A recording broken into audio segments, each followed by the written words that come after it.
और स्पष्ट बहुमत की सरकार दिख रही 289 आ रहे हैं मोदी जी। नमस्कार। राजसमंद लोकसभा सीट की बात करें तो यहाँ पर भाजपा प्रत्याशी महिमा कुमारी आगे चल रही हैं। 3,72,000 वोटों से आगे हैं। यह मुख्य रूप से राजसमंद और एक तरह से महिमा कुमारी जी की जीत लगभग तय मानी जा रही है और पूरे प्रदेश और देश की स्थिति भी कुछ ऐसी ही है। हमारे साथ में राजसमंद के वरिष्ठ पत्रकार जी आचार्य हमारे साथ में हैं। उनसे जानते हैं कि वो कैसे क्या सोचते हैं इस चुनावी परिणाम को लेकर। जो परिणाम आए हैं अभी 3,72,000 के आसपास देखा जा रहा है राजसमंद सीट का, तो एक तरह से लगभग जीत तय मानी जा रही है राजसमंद। देखो, राजसमंद की जीत तो पहले ही तय मानी जा रही थी, क्योंकि उसके पीछे कारण रहा था कि राजसमंद संसदीय क्षेत्र में जो 8 विधानसभा क्षेत्र आते हैं तो 8 विधानसभा क्षेत्र बीजेपी के पास खाते में थे। और ऐसी स्थिति में ये माना जा रहा था कि यहाँ से जो भी प्रत्याशी खड़ा होगा उसकी जीत सुनिश्चित होगी, और हुआ भी वही। लेकिन सबसे बड़ी बात है, बहुत अच्छे अंतर से तो जीत मिल रही है महिमा कुमारी मेवाड़ को, तो ये बहुत बड़ी बात है राजसमंद के लिए। जयपुर में सबसे बड़ी जीत है मंजू शर्मा की, उसके बाद भीलवाड़ा की जीत देखी जा रही है दामोदर अग्रवाल, और तीसरी जीत शायद राजसमंद की हो सकती है या दूसरी हो सकती है। बिल्कुल। जयपुर की सीट शहरी सीट की भी पहले प्रारंभ में कुछ उतार चढ़ाव में चल रही थी, लेकिन बाद में मंजू शर्मा बिल्कुल बढ़त बनाते हुए आगे बढ़ती रही और अंतोगता उनकी जीत सुनिश्चित हुई। और राजसमंद में तो बढ़त रही स्टार्टिंग में।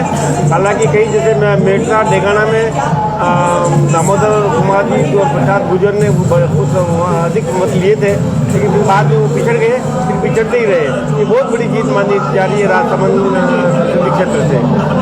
चित्तौड़गढ़ में बात करें, जो मेवाड़ की बड़ी हॉट सीट थी, जहां पर भाजपा के प्रदेशाध्यक्ष सीपी जोशी मैदान में थे, और हालांकि वो आगे चल रहे हैं, लेकिन इतने आशानुरूप वोट दे नहीं पाए। कांग्रेस ने उदयलाल आंजना ने काफ़ी टक्कर दी है। उदयलाल आंजना भी कांग्रेस का एक कद्दावर नेता रहा है, तो कई बार मंत्री रहे, कई बार विधायक रहे, उनकी मतदाताओं पर अच्छी पकड़ है।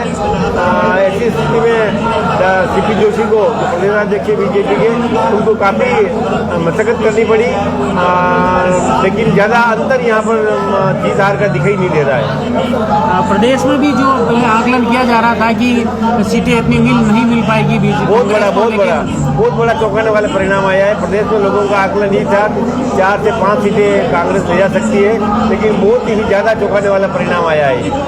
इसमें इसके अगर आप देश की स्थिति देखी जाए तो भी जो आंकड़ा आ रहा है, जैसे आज तक का चैनल है, उसमें सामने का जो आंकड़ा अपन देख रहे हैं, एनडीए के जो है 289 सीटें इसमें बता रहे हैं, और इंडिया गठबंधन में 236 सीटें हैं। इसको आप कैसे देखते हैं? ये बिल्कुल उलटफेर हो चुका है, जो कि एग्जिट पोल में जो बताया गया, सारा एग्जिट पोल फेल से साबित नजर आ रहे हैं।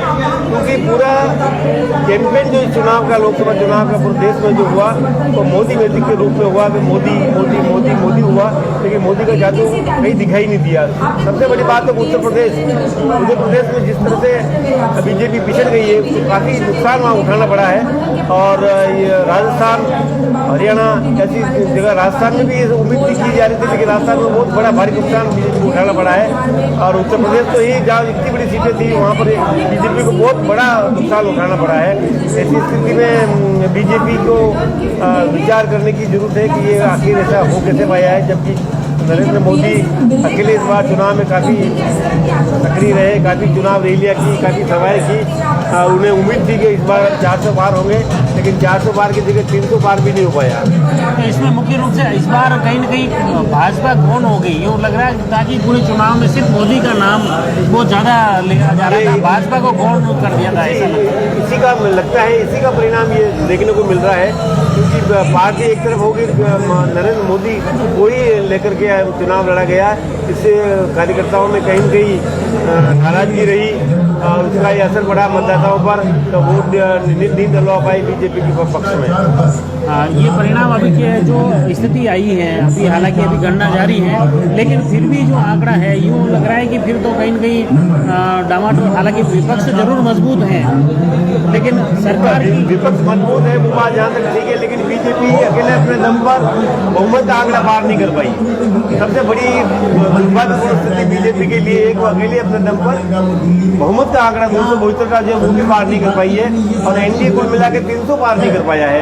ये बहुत बड़ी दुर्भाग्यपूर्ण स्थिति रही बीजेपी। तो सरकार बनाने में भी कहीं न कहीं ड्राइवर की भूमिका भी, क्या पता मोदी रहे या नहीं रहे, हो सकता है, क्योंकि अब जो स्थितियाँ बन रही है परिणामों के आने के बाद अंतिम परिणाम जब आएगा, जब स्थिति स्पष्ट हो जाएगी, तब वो बड़ी विकट स्थिति बनने वाली है। क्योंकि मोदी के नाम पर चुनाव लड़ा गया है, और मोदी के नाम पर चुनाव लड़ने के बाद सीटें नहीं आई है, तो मोदी जी को स्वयं को ये महसूस होगा कि मेरे दम पर मैंने इतनी मेहनत करने के बाद मेरे नाम पर सीटें नहीं आई है, तो उनको सोचने की आवश्यकता होगी, चिंतन करने की आवश्यकता होगी। पार्टी चिंतन करेगी, मोदी जी चिंतन करेंगे, तो बीजेपी के जो बड़े बड़े नेता हैं वो चिंतन करेंगे इस पर कि प्रधानमंत्री किसे बनाया जाए, मोदी जी खुद प्रधानमंत्री बने या किसी और को अपना चेहरा आगे ला के बतावे।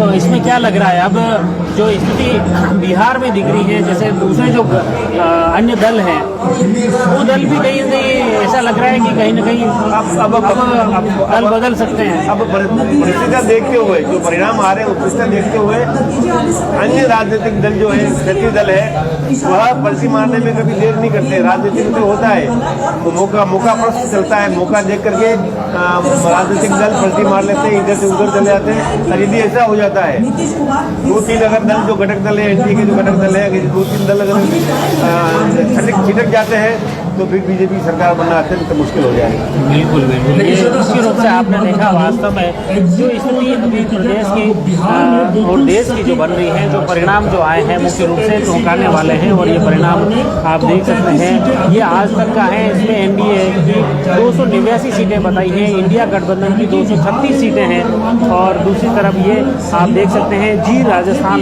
इसमें देख सकते हैं इंडिया को 227 सीटों पर बताया है, एनडीए 297 सीटें बता रही है। हालांकि इसमें विरोधाभास की स्थिति है, लेकिन फिर भी कहीं न कहीं जो 400 पार का जो नारा बीजेपी का था, वह 300 पार भी नहीं हो पाया, जो वास्तव में कहीं न कहीं चौंकाने वाला परिणाम है।